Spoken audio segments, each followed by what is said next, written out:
Bon, ça va tout le monde ou quoi? Oui, ça va très bien, je suis de bonne humeur, moi aussi. Alors, vous avez mis de bonne humeur? Alors, bon, le Harry Potter, là, je vous l'avais déjà mis la semaine dernière. Et là, French Fuse, ils ont sorti un nouveau petit truc avec Nemo. Nemo et Dory. C'était marrant, c'était pas mal. Elle était pas mal aussi, la petite chanson de Dory et de Nemo. C'était pas mal. Ils l'ont sorti hier, cette chanson-là. C'est toujours cool quand il y a des petites nouveautés comme ça. Moi, j'aime bien. Ah, j'aime bien French Fuse. Ils sont cool. Bon, vous allez bien. Salut à tous ceux qui ont dit bonjour sur le chat, là. Il y a du monde ce matin, hein. Vaval, comment ça va, Vaval, là? Bon, vous avez vu le petit titre que j'ai mis, là? Attention, là, hein. Ça va chier des bulles carrées ce matin, hein. Ah, là, c'est une bonne journée qui nous attend. Et je peux vous dire que ça va être un bon live, hein. Est-ce que j'espère qu'il y a des gens qui vont pas être de mon avis? Comme ça, on va pouvoir se fricoter un peu, là. Se fricoter un peu. Attention, gardez vos mains là où elles sont. Télétravail pour Mélanie, salut, salut. Mes trois enfants sont à la maison aujourd'hui. Prof et maîtresse font grève. Et pas de cantine, pas de cantine. Bah tu vois, nous, Ticia, il y a la cantine et il y a l'école. On n'a même pas été de... Il y a pas eu de, il y a pas de grève là. Je vous ai mis un petit sondage. Est-ce que tu fais grève aujourd'hui? Vous avez 10 minutes pour voter. Prenez votre temps. Hein. Voilà, j'ai mis non, jamais, jamais je ferai grève, non, ça va pas ou quoi. Ou alors j'ai mis aussi non, mais j'aimerais, hein, voilà. Et aussi, et puis j'ai mis aussi oui, il y a peut-être des gens qui font grève ce matin, donc vous avez trois possibilités de vote à vos votes, vous avez 10 minutes. Voilà, voilà. Donc bonjour à tous, salut Laura, Ticia, Caro, qui c'est qui a dit bonjour, voyageuse compulsive aussi, Bina, comment il est Bina? Et salut à tous. Et Mélanie, elle est là. Salut, salut. Salut à toutes celles et tous ceux qui sont là en sourdine, bien évidemment, hein. Voilà, je vous vois, vous êtes en train peut-être de travailler, de manger, de prendre votre bain, de prendre votre douche, de prendre votre... De faire votre ménage, votre repassage, ou en train de conduire aussi, je le dis tout le temps. Donc, salut Marvini, Roulia 13, Julia Massia, je vais pas tout les citer tous. Domitil 28, commande route, Command the route. Another viewer. Ok, why not? Ok, pourquoi pas? Alien Gathering, et je vous vois. Et je vous fais un gros coucou. Bon, c'est parti les amis. Il est 10h02. Comme vous pouvez le voir, je suis de bonne humeur. Nous sommes le 7 mars 2023. C'est mardi. Le mardi, on parle argent. Ok. Il y a l'école pour Caro. Et il y a l'école aussi pour nous, tu vois. Donc voilà, ça dépend vraiment de qui fait grève ou pas. Et donc ce matin, on va parler de ça. Voilà, on va parler de grève. Alors attendez, tac, voilà. On va parler grève. Donc ma fiche est ici. J'aimerais revenir sur quelque chose que j'ai dit la semaine dernière par rapport à l'inflation dans les produits alimentaires. Pour rappel, pour ceux qui découvrent un peu les lives du mardi sur Twitch, c'est vraiment axé sur le porte-monnaie. C'est votre argent qui est important le mardi sur Twitch. Voilà, même si votre argent est important tout le temps, bien évidemment. Mais on axe là-dessus. Donc là, on va parler, revenir vite fait sur un petit quelque chose que j'ai dit la semaine dernière lors du live. Inflation, alimentation, est-ce que ça coûte cher les courses, est-ce que ça coûte cher de se nourrir, tout ça. Ça c'était la semaine dernière, mais je vais y revenir un petit peu. Et aussi, on va parler de la grève d'aujourd'hui, 7 mars, blocage du pays, les gars. Il y en a qui disent, là, la France, elle va être à l'arrêt. À l'arrêt, ça veut dire quoi? Est-ce qu'on va avoir une France à l'arrêt complet, genre... comme quand c'était le Covid et qu'on était tous en confinement, là, ça c'était une France à l'arrêt, hein. Je ne pense pas que les syndicats et les grévistes puissent mettre la France à l'arrêt autant que ce qu'on a connu pendant les confinements du Covid. Il y en a qui le disent, hein, qui disent que ça va vraiment être une France... attention, tout le monde sera dans la rue, il n'y aura plus d'économie et tout. Bon, il y en a, ils ont des idées, une idéologie particulière que moi, dans laquelle je ne me retrouve pas vraiment. Mais, écoutez, peut-être que ça arrivera. Personne n'a la science infuse. La France sera peut-être à l'arrêt. économiquement parlant, pendant des jours et des jours et des semaines. On verra. Hein. On va voir ça. Alors, pour nous les indépendants, ça change rien au boulot, nous dit Caro. Voyageuse compulsive aussi, elle dit « Je travaille depuis chez moi et à mon compte. J'avoue que je ne savais même pas que c'était une nouvelle journée de mobilisation. » Alors, voyageuse compulsive, là, c'est pas une journée de mobilisation. Là, c'est la grève du 7 mars 2023 qui, selon les syndicats et selon les grévistes les plus impliqués, c'est une date qui va rentrer dans les annales. C'est le début d'un mouvement sans fin. Pas pour moi, c'est pas moi qui le dis, hein. C'est ceux qui aspirent à ça. Là, aujourd'hui, c'est le début d'une grève reconductible. C'est pas juste une journée de mobilisation comme on a eu il y a 15 jours et il y a un mois, non. Là, c'est le début, selon le souhait des syndicats, d'une grève reconductible sans fin, qui va toucher tous les secteurs. Mais on va y revenir dans quelques minutes. Vous avez toujours le sondage en haut du chat pour l'instant. Est-ce que tu fais grève aujourd'hui? Non, jamais, jamais je ferai grève pour ça. 88% de personnes à avoir voté.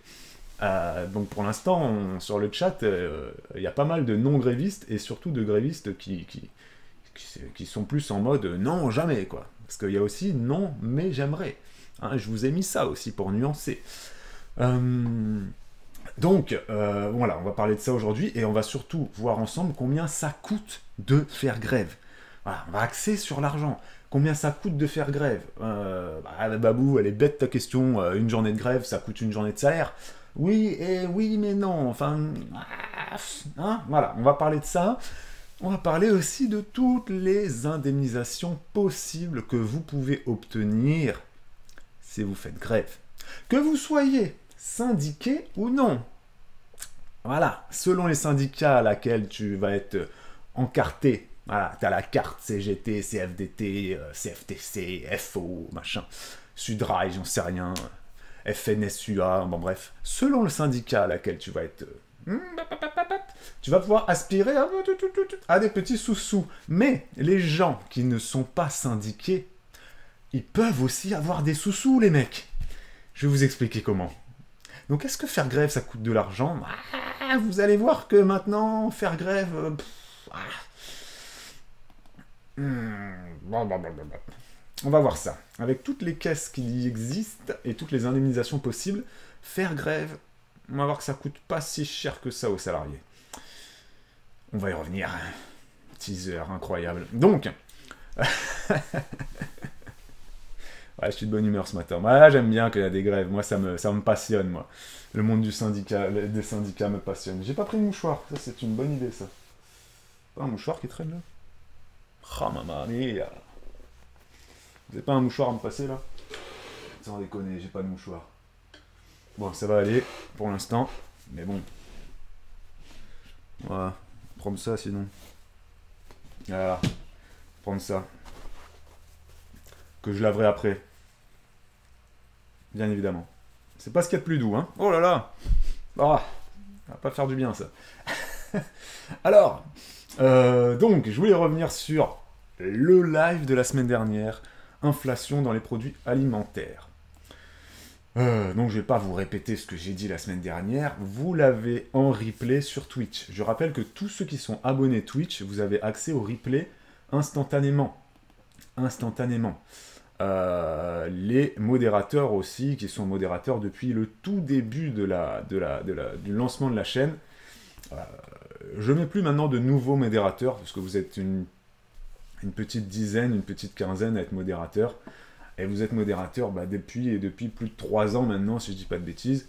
C'était vraiment quand on a lancé Twitch, on avait besoin voilà, un petit coup de main pour filtrer un peu les trucs, des fois répondre à certaines personnes. Donc les modérateurs sont là et seront toujours là. Ils ne perdront jamais leur statut. Les modérateurs, eh ben, ils ont là aussi l'avantage d'avoir accès au replay. Voilà, c'est on va dire l'avantage de la fidélité, d'avoir été là, d'avoir été actif dans le chat dès le début, depuis X années. Donc, Je vois que donc vous êtes une très grande majorité, 88%, à ne pas faire grève aujourd'hui. Merci à tous ceux qui ont voté. Je ne fais pas grève non plus, ma femme ne fait pas grève non plus. Et autour de nous, on ne connaît pas de grévistes. Tu me diras, on n'a pas vu non plus énormément de gens ce matin. Donc, je voulais revenir la semaine dernière sur ce fameux sujet inflation dans les produits alimentaires.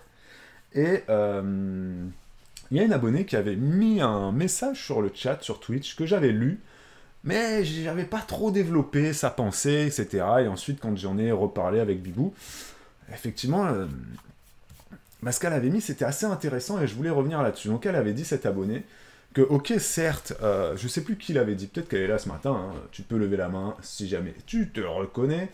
Donc elle avait dit, ok, certes, l'alimentation augmente, voilà, il y a une inflation, le panier moyen va augmenter d'environ 13%. Certains tablent même sur une augmentation des produits alimentaires de 20% en France. Produits alimentaires, on ne sait pas vraiment ce que ça veut dire les produits alimentaires, hein, parce que c'est un caddie, un panier moyen, voilà, donc tu sais jamais vraiment ce qu'il y a dedans, hein. Bon, c'est les statistiques. Ça prend pas vraiment forcément en compte si tu fais tes courses en grande distribution ou si tu fais tes courses en supérette au centre-ville. Bien évidemment, les gens qui vont faire les courses dans un Carrefour City ou dans un Casino Shop ou dans un Franprix, il est évident que déjà de base, ils payent leurs courses déjà 20 voire 30% plus cher, voire même 50% plus cher que les gens qui vont faire leurs courses à Leclerc ou à Auchan. C'est une évidence. Tu payes tes courses plus cher si tu fais tes courses dans une petite supérette. Ça, c'est évident. Donc, les gens qui font leurs courses en ville, dans un Monoprix, un Franprix, dans toutes ces petites supérettes de ville, bien évidemment, leur panier moyen, déjà qu'ils payent leurs courses plus cher que quelqu'un qui va à Auchan ou à Leclerc, c'est évident qu'ils ne sont pas à 13% d'inflation, ils sont à plus. Je voulais revenir là-dessus, je voulais dire ça parce qu'il y a une abonnée sous un vlog qui m'avait dit qu'elle, ses courses lui coûtent 2 fois plus cher. Donc j'avais un peu de mal à la croire. Je lui ai dit, mais comment tes courses peuvent te coûter 2 fois plus cher? Ça me paraissait fou. Et bon, après, j'ai réfléchi et effectivement, oui, elle fait ses courses en ville, elle a pas un panier moyen, elle dépense pas énormément par semaine, elle dépense 20 euros de courses par semaine pour elle toute seule, et elle m'a dit que là, elle est quasiment passée à 40 euros. Moi, j'avais répondu, je dis, mais c'est impossible, comment tu peux passer de 20 à 40? Mais en fait, si, tu peux pas passer de 20 à 40 euros par semaine si tu fais tes courses en grande surface. C'est impossible. Hein. Leclerc, ils ont pas doublé les prix. Hein. Par contre, franchement, oui. Si c'est un petit Franprix, un petit Casino Shop ou un petit Carrefour City, les trucs tout minuscules, oui, oui. Eux, peut-être que tu vas passer de 20 à 36, 37, 38 euros pour quasiment les mêmes produits. C'est possible. C'est possible. Voilà, donc ça, je voulais revenir là-dessus. Vraiment, ça dépend de où tu fais des courses, où tu fais tes courses.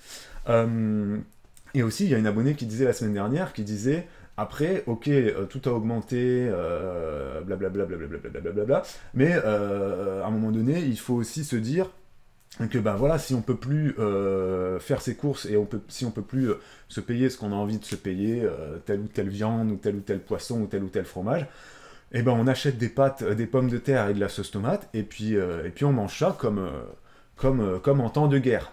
Et donc je voulais revenir sur ce commentaire qu'elle avait mis. Oh yeah. Merci beaucoup Mélanie pour ton 24e mois d'abonnement. Merci beaucoup. Et donc je sais pas si vous êtes d'accord avec cet abonné, mais moi je la rejoins un peu. C'est vrai que si là maintenant tout de suite t'as plus vraiment l'argent pour te nourrir comme tu te nourrissais avant, on a tous des coups durs dans la vie. Là les coups durs c'est pas forcément quelque chose qui est propre à toi-même, à ta situation perso. Voilà, hein, c'est pas toi qui as perdu ton boulot, ou qui a été licencié, ou qui a été malade, ou y a rien, c'est pas toi, c'est juste l'environnement extérieur, etc. Et,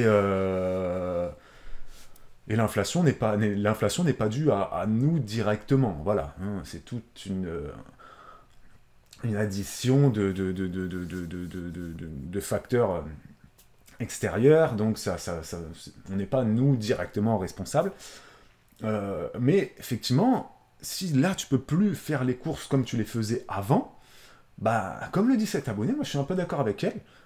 Mange des pommes de terre, mange des pâtes, de la sauce tomate et des légumes surgelés, et puis voilà, tu vois, tu adaptes tes courses, et elle a dit, voilà, comme en temps de guerre, bah, on mange des pâtes et des patates, et voilà, elle était un peu, voilà, c'était un peu piquant son commentaire, mais en soi, elle a raison. En soi, elle a raison. Ok, là, les prix augmentent.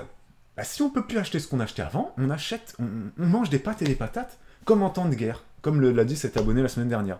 Sauf que bon, l'avantage, c'est qu'on n'a pas des bombes qui nous pètent sur la tête. L'avantage, c'est qu'on a toujours un toit. L'avantage, c'est qu'on a toujours de l'électricité. Et qu'on a toujours de l'eau qui coule du robinet. Enfin, ça, faut pas l'oublier. Hein, faut pas l'oublier. On a de l'eau potable en France, on a un toit, on a de l'électricité. On peut quand même continuer à acheter des pâtes, des pommes de terre, j'allais dire du riz. Non, le riz, il coûte très, très cher, mais voilà. On peut encore, effectivement, s'adapter.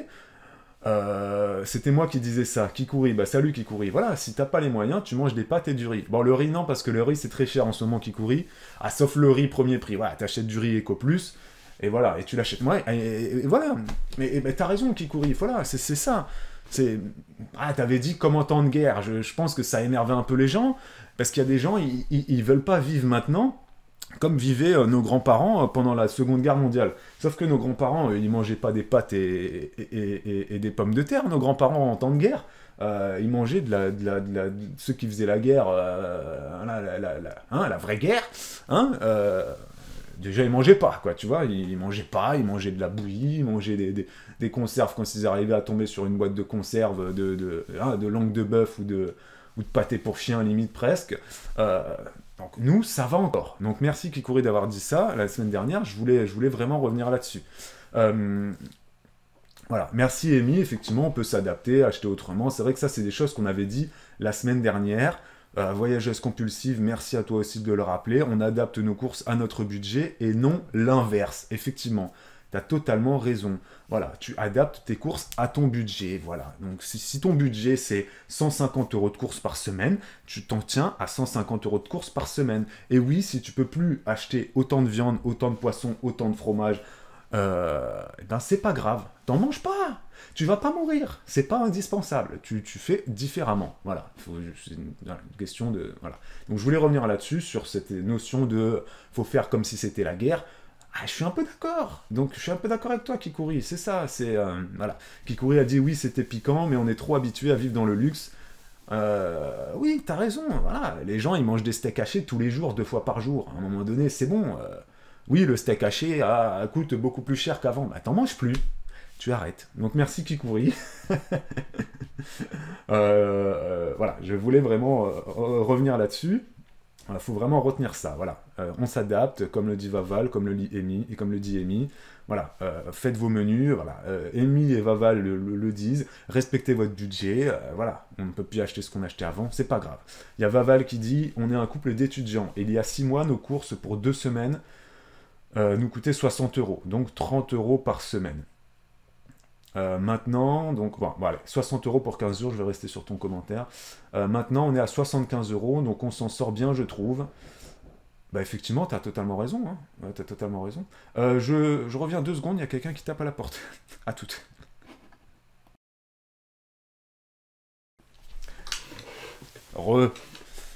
Désolé. C'était le facteur. J'ai reçu un colis de la Réunion, les gars. Ok, avec des fruits des tropiques. J'ai reçu un petit colis de luxe. On parlait des repas de luxe, la viande, le luxe, tout ça. Ben voilà, j'ai reçu un colis. Salut à toi, Just Blaze. Comment il est? Comment ça va? N'hésite pas à te réabonner avec ton petit compte Amazon Prime, ça nous aide beaucoup. Donc on était en train de parler avant que le facteur ne sonne à la porte. J'ai discuté un petit peu avec lui. Parce qu'il se trouve que mon facteur est malgache. Il vient de Madagascar et il l'avait jamais su. Je lui avais jamais dit qu'on était réunionnais en fait. Du coup, on a discuté un petit peu. Vu qu'on est voisins, Madagascar, Réunion, Maurice, voilà, on est pas loin. Donc voilà, on va finir sur ce petit commentaire de Kikouri là, qui nous parlait de temps de guerre. Et je voulais vite fait revenir avec vous sur l'inflation en France, et moi ce que je voulais vous dire là-dessus, c'est que, ok, en France on est touché par l'inflation, ok, il y a une prévision d'augmentation de 13%, voire 20% sur l'alimentation, ok, mais on est loin d'être les plus à plaindre. J'ai ouvert le site Trading Economics, .fr, enfin, .com.fr, voilà, qui répertorie les taux d'inflation dans le monde. La France, le pays qui a connu en 2023, voilà, les pays qui sont les mieux lotis actuellement au niveau de l'inflation, c'est la Chine, l'Arabie Saoudite, la Suisse, le Japon, la Corée du Sud, qui ont une inflation inférieure à 5%. Voilà. L'Arabie Saoudite, ils sont à 3,4, la Chine, ils sont à 2,1 d'inflation. Donc voilà, les prix ne bougent pas énormément. Tous les prix confondus, hein, pas que l'alimentation, c'est vraiment l'inflation globale. Ensuite, les pays qui sont entre 5 et 7%, ça va être les pays, voilà, le Canada, l'Espagne, la France notamment. La France, on est aux alentours des 6, voilà, 6,2, voilà, c'est une moyenne, hein. Voilà, l'alimentation, c'est vraiment une moyenne. Hein, l'alimentation est à 13, l'électricité était à 4% en 2022, elle sera à 15% en 2023, mais voilà. Mais n'oublions pas que la zone euro, par exemple, en moyenne, l'inflation est à 8,5. Voilà. En Allemagne, ils sont à 8,7. En Italie, ils sont à 9,2. Au Royaume-Uni, ils sont à plus de 10% d'inflation. La Russie et l'Ukraine, je vous en parle même pas avec la guerre. Mais n'oublions pas qu'il y a des pays plus pauvres que nous. Donc la zone euro, 8,5 hein, d'inflation. Nous, en France, on est plus ou moins à 6,5, voilà. Voilà. Mais n'oublions pas qu'il y a des pays, on n'en parle pas souvent, la France, je trouve qu'on est un pays assez auto-centré. Hein. On a l'impression, nous Français, qu'il n'y a que nous qui avons des problèmes dans le monde. Mais on est un pays où on a des problèmes, mais où on a quand même énormément de chance. Dans le sens où notre inflation est limitée, vraiment, hein, c'est vraiment limité. C'est-à-dire l'électricité limitée à 4% en 2022, 15% en 2023. L'alimentation, bon voilà, si on a une augmentation de 13 ou de 20%, bon ça va, ça reste encore absorbable. Au lieu de payer 100 € par semaine, tu vas payer 120 € par semaine, tes courses.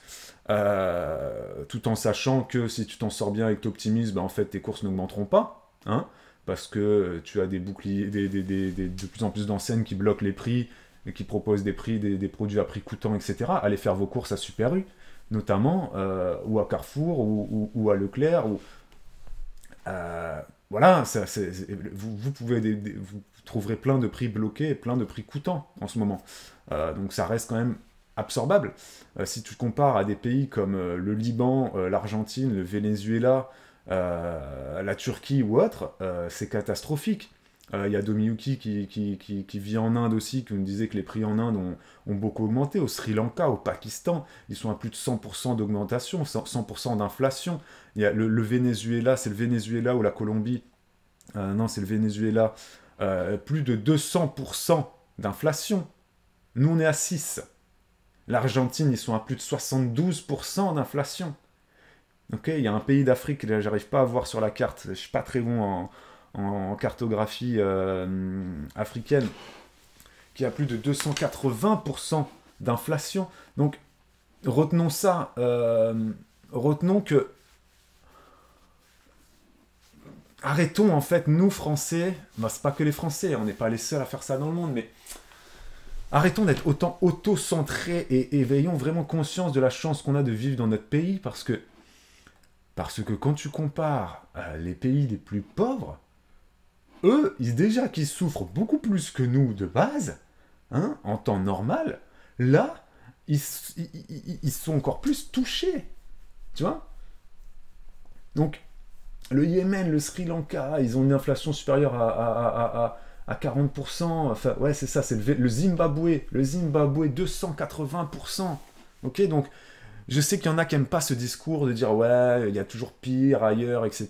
Donc, il faut être content de ce qu'on a. » Il y en a, ils n'aiment pas ce discours-là. Tu sais, ils aiment bien tout le temps se plaindre, tout le temps, très autocentré, très égocentrique, et se dire « Ok, eux, ils ont des problèmes très graves, mais moi aussi, j'ai des problèmes. Ils sont peut-être moins graves si on compare les chiffres, mais ça reste un problème pour moi. » oui, ça reste un problème pour toi, mais essaye de t'en sortir aussi. Hein, soyons fiers de vivre dans notre pays, quoi. Hein, et n'oublions pas que il y a une abonnée qui m'avait mis un commentaire aussi sous un vlog qui dit que la France, elle est perfusée d'aides. La France est sous perfusion au niveau des aides, notamment voilà, tout ce qu'on a eu comme aide pendant le Covid, tout ce qu'on a eu comme aide pour le carburant. Le carburant a augmenté. Le gouvernement s'est dit, tiens, je vais subventionner 30 centimes par litre. Non mais, c'est un truc de ouf quand même. Et ça paraît normal. Pour plein de Français, ça paraît normal. Bah oui, bah quoi, 30 centimes par litre, c'est rien. Enfin, non mais c'est incroyable quand même. Tu trouves ça, tu trouves pas ça dans les autres pays, tu vois. Il faut vraiment être conscient de ça. Donc voilà, je voulais revenir là-dessus. C'était le petit message de Kikouri là, qui avait parlé du temps de guerre et tout, qui m'avait relancé sur tout ça. Donc maintenant, on change de sujet, même si on va quand même y rester un petit peu. Il y a Caro qui dit oui, nos courses n'ont pas augmenté. Bah voilà, Caro, tes courses n'ont pas augmenté. Et Caro, elle est pas millionnaire, les gars, hein, d'accord. Voilà. Il y a Vaval qui dit c'est une chose que je ne comprends pas. Tous les prix augmentent, mais à côté, ils ont quand même suffisamment d'argent pour donner des aides de 100 euros au foyer. Les aides, je comprends pas ton commentaire, Vaval. Les aides en France, elles ont toujours été là. Hein. Tu sais, il y a des budgets. Les budgets de l'État sont votés. Il y a des budgets exceptionnels qui sont votés. La France est un pays endetté. Hein. Voilà, après, c'est un autre sujet. Mais voilà, la France, la politique française, la politique sociale en France, c'est ça. C'est d'aider les gens. Et les aides exceptionnelles ne sont plus vraiment exceptionnelles. On a des aides exceptionnelles tout le temps maintenant. On a eu des aides exceptionnelles pendant le Covid, qu'on a données aux entreprises, aux salariés, le chômage technique, les gars. Les gens, ils avaient leur salaire, ils n'allaient pas bosser. Oui, mais c'est parce que le gouvernement a dit qu'il fallait tout fermer. Bon, oui, ok, d'accord, mais bon, hein, tout ce que ça a coûté. Hein, les gens qui sont auto-entrepreneurs ou qui ont leur société ou qui sont chefs d'entreprise, bah, c'était un peu plus complexe quand même, on va dire, pour eux. Voilà. Les aides pour le carburant, les aides pour les... Bon. Alors le carburant, Maë, c'est censé descendre ou pas, le carburant, oui, il va redescendre. Là, le carburant, il est au plus ou moins à 1,80. Hein.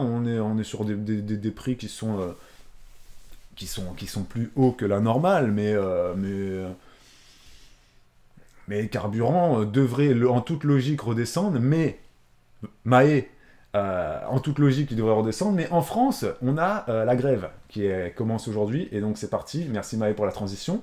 Donc les prix des carburants devraient en toute logique redescendre d'un point de vue macroéconomique, voilà, hein, si tu regardes ce qui se passe dans le monde, l'économie mondiale et toutes les conjonctures, etc., le carburant devrait redescendre. Le carburant Samplon 95 E10, c'est le carburant que je prends moi, je l'ai payé 1,82€ hier. 1,82€, et le gasoil était à 1,79€. Voilà. C'est plus ou moins les prix, quoi. Hein. Les prix sont pas à 2€. Hein.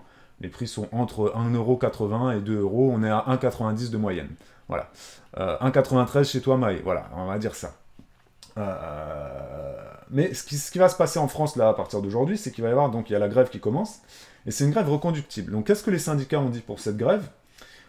Blocage de la France à partir d'aujourd'hui, France à l'arrêt à partir d'aujourd'hui. L'objectif des syndicats, c'est de mettre la France à l'arrêt, et comment ils vont faire ? Ils vont commencer la grève aujourd'hui, et la grève n'a pas de fin. La grève va être reconductible. Et l'idée, c'est de faire une grève, l'idée des syndicats, c'est de faire une grève par secteur, et de faire une espèce de rotation par secteur. Donc là, à partir d'aujourd'hui, toutes les raffineries sont bloquées. C'est ce que j'ai pu lire. Voilà, j'ai peut-être lu des mauvaises choses. Après, vous affolez pas si vous n'avez pas d'essence dans votre voiture. Hein, c'est pas grave. Hein, voilà, c'est pas grave. Écoutez, vous n'avez pas d'essence. Si vous n'avez plus d'essence, vous ne pouvez pas aller bosser. C'est ce que veulent les syndicats. Ils veulent mettre la France à l'arrêt. Donc à un moment donné, allez pas perdre 1 heure de votre vie, aller faire la queue pour faire de l'essence dans votre voiture aujourd'hui ou demain. Voilà. Hein. Si les grévistes ont envie de bloquer toutes les raffineries pendant X jours et que vous avez plus d'essence pour aller au travail, eh bien écoutez, vous n'allez pas au travail. Voilà. C'est comme ça. Voilà. Vous vous arrangez avec votre patron pour poser des RTT ou pour poser des congés sans solde ou j'en sais rien, vous n'aurez pas de salaire, ou alors vous posez vous-même des jours de grève. Hein, vous avez qu'à poser des jours de grève si vous ne pouvez pas aller travailler. Parce que je vais vous expliquer ensuite qu'en posant des jours de grève, tu peux quand même avoir de l'argent. C'est ce qu'on va voir juste après. Donc les raffineries vont être bloquées aujourd'hui, ensuite ça va être suivi, même si ça a déjà commencé par tout ce qui est transport, RATP, SNCF, etc. Les chauffeurs routiers aussi, c'est prévu qu'ils commencent le blocage incessamment sous peu, et les éboueurs aussi. Alors les éboueurs, eux, carrément, ils font peur. Hein. Quand tu lis un peu les communiqués des syndicats des éboueurs, eux, ils font peur, dans le sens où... ils savent très bien, hein, les éboueurs, que quand ils font grève, en plus ils bloquent pas vraiment un pays. Quand les éboueurs font grève, ils bloquent pas vraiment un pays. Ils jouent sur l'hygiène et la sécurité d'un pays. Ils rendent un pays moche, ils rendent un pays dangereux, et ils rendent un pays susceptible d'avoir de graves problèmes au niveau de la santé publique, notamment. Hein. Tu laisses traîner les poubelles dans la rue, dans des grandes villes, au bout de 3-4 jours, c'est déjà dégueulasse. Hein. Tu vois, quand les poubelles sont pas ramassées à Marseille pendant une semaine, voire 15 jours, bah, c'est catastrophique, c'est dégueu. Hein. On croirait vraiment qu'on est en temps de guerre, c'est dégueulasse, enfin voilà. Ok. Donc, ça va petit à petit, voilà, il va y avoir ce qui va se passer, d'après les syndicats et d'après les grévistes, le scénario à venir, c'est ça. Hein, c'est la France sera à l'arrêt complet. Il y a une prévision de, apparemment, plus de 1,4 million de personnes grévistes aujourd'hui. C'est les prévisions. On va voir ce soir, hein, on verra quand tous les cortèges seront partis. Il y en a qui partent généralement vers 14h, voilà, il y en a qui partent le matin. Bon. Donc, à voir, ok. Cacahuète 1984 qui dit « Il n'y a pas tous les boulots où on peut ne pas aller travailler ». Alors, Cacahuète 84, si tu dois aller travailler en voiture, si tu dois aller à ton travail en voiture, mais que dans ta voiture, tu n'as plus d'essence, parce qu'il n'y a plus d'essence.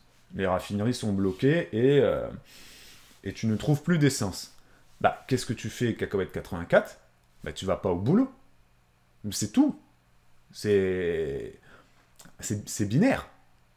Il n'y a pas de oui, mais peut-être, non, mais peut-être. Et moi, je vous le dis, si là, la grève est vraiment reconductible pendant X jours, X semaines, et qu'il n'y a plus d'essence, et que les éboueurs font grève, et qu'il n'y a plus de transport en commun, et que ci, et que ça, ben tu vas pas au travail.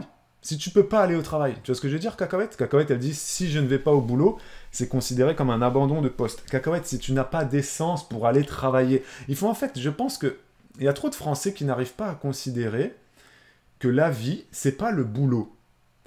C'est comme les gens, par exemple, qui disent, ouais, mais moi, mon enfant est malade, je vais pas aller le chercher à l'école, parce que si je vais chercher mon enfant à l'école ou chez la nounou, je peux pas aller travailler. Mais non. Si ton enfant est malade, qui s'explose la tête par terre à l'école, tu vas le chercher, et ton patron, même s'il te dit, droit dans les yeux, si tu quittes ton poste aujourd'hui, t'es infirmière, Cacahuète, ok ? Tu quittes ton poste aujourd'hui, t'as commencé à bosser, ça fait 3 heures que t'es en service, on t'appelle, ton enfant vient de se fracturer le crâne par terre, tu t'en vas. Tu dis même pas à tes collègues que tu t'en vas, tu dis même pas à ton patron que tu t'en vas. Tu vois ce que je veux dire ? Tu t'en vas, c'est tout. C'est le boulot, c'est pas la vie. La vie, c'est pas le boulot. Et donc, si t'as pas d'essence dans ta voiture, tu vas pas travailler. Point barre. Voilà. Là, je pars vraiment dans le scénario que, au niveau... les grèves nous bloqueraient. C'est ce que les syndicats disent. Ils disent, ils vont bloquer la France. La France sera à l'arrêt. Transport en commun, il n'y en aura plus. Essence, il n'y en aura plus. Toutes les raffineries sont bloquées à partir d'aujourd'hui, etc., etc. Donc, si dans 10 jours, on n'a aucun transport en commun, si dans 10 jours, on n'a pas d'essence pour faire nos voitures, eh ben, on reste tous chez nous, les gars. On reste tous chez nous, et puis c'est pas grave. Tant pis. Voilà. Alors oui, t'es infirmière. Oui, ça serait bien, effectivement, qu'il y ait quelques infirmières qui aillent travailler pour sauver les gens. Mais t'inquiète pas, Cacahuète, que... il y aura des réquisitions, l'État français n'est pas non plus le plus con des cons.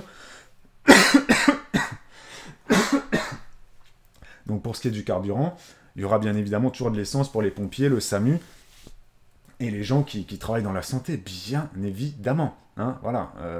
Donc voilà. Il y a Kikuri qui dit même ces stations essence sont fermées par chez moi. Effectivement, il y a peut-être aussi des stations essence qui peuvent décider de faire grève directement et dire je ferme ma station. C'est possible. Voilà. Il y a Tissia qui dit faut pas se rendre malade pour ça. Les patrons savent que quand il n'y a pas le choix, il n'y a pas le choix. Après, ils essaient de faire peur pour que tu viennes coûte que coûte.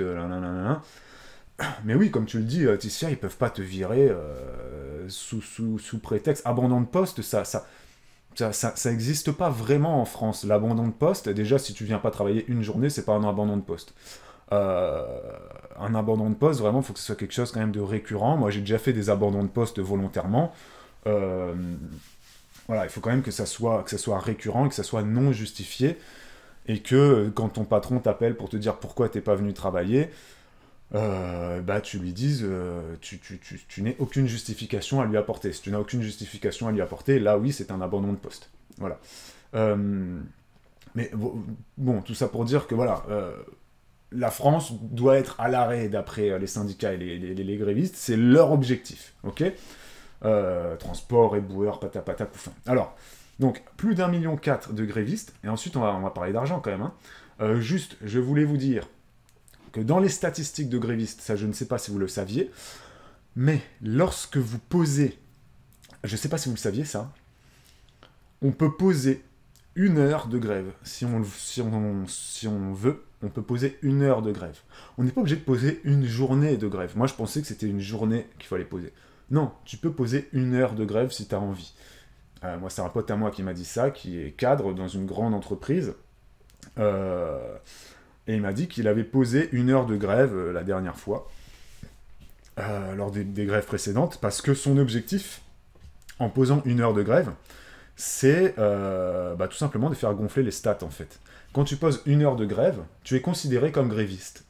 Et donc, en fait, quand on dit qu'il y a tant de pourcentage de grévistes en France, en fait, il faut le prendre quand même avec des pincettes. Parce que si on te dit qu'il y a 50% de grévistes dans, je sais pas, chez les profs, dans l'éducation nationale, déjà, il se peut que...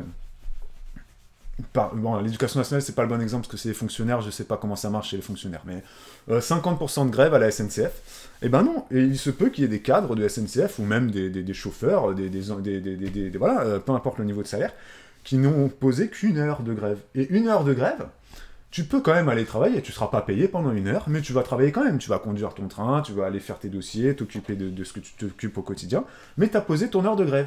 Et ça augmente les stats. Et ça, je le savais pas vraiment, en fait. Voilà, c'était la petite information. On peut poser 1 heure de grève et ça fait mécaniquement augmenter le taux de grévistes. Mais en soi, c'est un peu faussé quand même, faut dire ce qui est. Voilà, donc ça c'était juste la petite info. Il y a Just Blaze qui dit oui, ça s'appelle un débrayage. Oui, effectivement, ce terme de débrayage, je le connaissais, mais je savais pas exactement que tu pouvais poser 1 heure de grève et être considéré comme un gréviste. Enfin, tu vois, les stats, on peut les arranger comme on veut. Donc on voit très bien qu'on peut arranger les stats, on peut faire parler les chiffres un petit peu comme on veut, de tous les côtés. Voilà, voilà. À l'hôpital, nous dit Roulia, les gens prennent 4 heures bien souvent. 4 heures, c'est beaucoup quand même. Hein. Parce que si tu prends 4 heures, tu perds 4 heures de... Après, ils prennent 4 heures et ils vont pas travailler. Moi, là, je te parle des gens qui posent 1 heure de grève, mais qui vont quand même travailler. C'est-à-dire que ils travaillent, c'est généralement les cadres qui font ça. Hein. Ils vont travailler parce que... voilà. Quand t'es cadre, t'as cet esprit corporate quand même qui est très important. Donc tu vas bosser, tu perds 1 heure de salaire, mais le taux de gréviste a augmenté grâce au fait que tu aies posé ta petite heure. Donc voilà, c'était une petite info que je voulais vous donner. Et ensuite, on va répondre à cette question. Combien ça coûte de faire grève? Voilà, on va parler de notre argent. Hein. Combien ça coûte de faire grève? Donc en théorie, poser une journée de grève te coûte, en théorie, une journée de salaire. Voilà, ça dépend bien évidemment de ton salaire et de ton statut, hein, de où tu te situes au niveau de la pyramide hiérarchique de l'entreprise, bien évidemment. En moyenne, dans le secteur privé, ça fait poser un jour de grève, ça coûte en moyenne 79,10 €, voilà, pour une journée de 7 heures. Voilà, plus ou moins 80 €. Pour un cadre, par exemple, une journée de travail, une journée de grève lui coûte un peu plus, lui coûte 190 € en moyenne. 190 € en moyenne. Mais ça, c'est dans les faits. Dans les faits, effectivement, quand tu poses une journée de grève, normalement, tu perds une journée de salaire. Normalement, c'est comme ça que ça marche. On est tous d'accord là-dessus. Je vous apprends rien. Sauf que depuis 2016, c'est créé ce qu'on appelle une caisse de solidarité, qui a été créée en 2016, et qui permet à tous les salariés grévistes ayant déposé au minimum une journée de grève de demander une indemnisation à cette fameuse caisse solidarité. Les salariés n'ayant pas besoin d'être encartés à quelques syndicats que ce soit pour pouvoir en bénéficier. En plus de ça, je vais ensuite vous détailler, hein, là je dégrossis. En plus de cette caisse de solidarité qui a été créée en 2016, les syndicats ont également des cagnottes. Je ne vous apprends rien, peut-être, ou alors je vous apprends des choses. Moi, je savais que les syndicats avaient des cagnottes. J'ai par contre été surpris en préparant ce live de voir à quel point c'était incroyable ce que les syndicats donnaient aux salariés grévistes à chaque jour de grève. La CFDT, notamment, un des plus gros syndicats de France. En France, les 3 plus gros syndicats, c'est CFDT, CGT et FO, Force ouvrière. Alors, je ne sais pas ce que ça veut dire un gros syndicat. Est-ce que c'est les syndicats qui ont le plus de moyens? Est-ce que c'est les syndicats qui ont le plus de membres? Bon, en toute logique, moi, je pense que c'est les syndicats qui ont le plus de membres. Je pense que c'est ça. Mais la CFDT, eux, ça fait plus de 50 ans qu'ils mettent de l'argent de côté. A détaillé sur France Info Jean-Michel Rousseau. Jean-Michel Rousseau est un secrétaire confédéral en charge de la Caisse nationale d'action syndicale de la CFDT. La CFDT a mis en place une réserve en 1973. Cette réserve d'argent est permanente. C'est la seule qui existe dans le paysage syndical français selon la CFDT. Alors peut-être qu'ils disent ça pour que les gens viennent chez eux. Cette caisse existe depuis 1973. Elle est alimentée par 8,6% des cotisations. Ok, donc on va arrondir à 10%, il y a presque 10% des cotisations qui alimentent cette caisse. Tous les adhérents cotisent de façon involontaire et sans forcément le savoir à cette caisse. Lorsque la CFDT appelle à un mouvement de grève, un salarié encarté ayant fait l'objet d'une retenue de salaire pour fait de grève peut percevoir, écoutez bien, de la part de la CFDT, une indemnité forfaitaire de 7,50 € par heure pour un temps plein et au prorata du temps de travail pour un temps partiel. Donc un temps plein, ça va être 7 heures par jour, parce que 7 x 5, 35, on est à 35 heures. 7 heures x 7,5 € de l'heure, la CFDT va indemniser 52,5 € par jour de grève tous les salariés qui sont encartés à la CFDT. Ok ? Cette réserve d'argent de la CFDT atteint les 141 millions d'euros. Son usage est réservé uniquement à ceux qui sont adhérents depuis au moins 6 mois. Petit bémol, il faut quand même être adhérent à la CFDT depuis au moins 6 mois. Il ne faut pas se réveiller aujourd'hui pour espérer toucher 52,50 € par jour de grève. Voilà, tu as quand même une petite... voilà. À savoir que l'adhésion à la CFDT, c'est pas très cher. Moi, j'étais adhérent à la CGT... je vais quand même regarder CFDT 2023, je vais quand même regarder combien ça coûte. Et moi, j'avais payé 82 € dans mes souvenirs pour adhérer à la CGT à une époque de ma vie. Oui, j'ai adhéré à la CGT à une époque de ma vie. Combien ça coûte la CFDT par an? À savoir que ton adhésion à un syndicat, ton adhésion à un syndicat, tu as 50% de crédit d'impôt dessus. Il faut le savoir, ça. Hein. Donc, ça veut dire que si tu payes 80 € par an pour être adhérent à tel ou tel syndicat, tu auras 40 € de remboursés en crédit d'impôt. Alors, la CFDT, la cotisation mensuelle est d'au moins 0,75% de la rémunération nette imposable. Oui, ça dépend de... nanana. Il y a un minimum, bien évidemment, et ensuite ton adhésion va dépendre de ton taux de salaire. La cotisation syndicale ouvre droit à un crédit d'impôt de 66%. Pas de 50%, mais de 66%. C'est-à-dire que si tu payes 100 € de cotisation syndicale, l'État français te rembourse 66%. 66 €. C'est quand même ouf, hein. L'État français paye ta cotisation syndicale à hauteur de 66%. Et donc, pour être adhérent à la CFDT, l'adhésion de...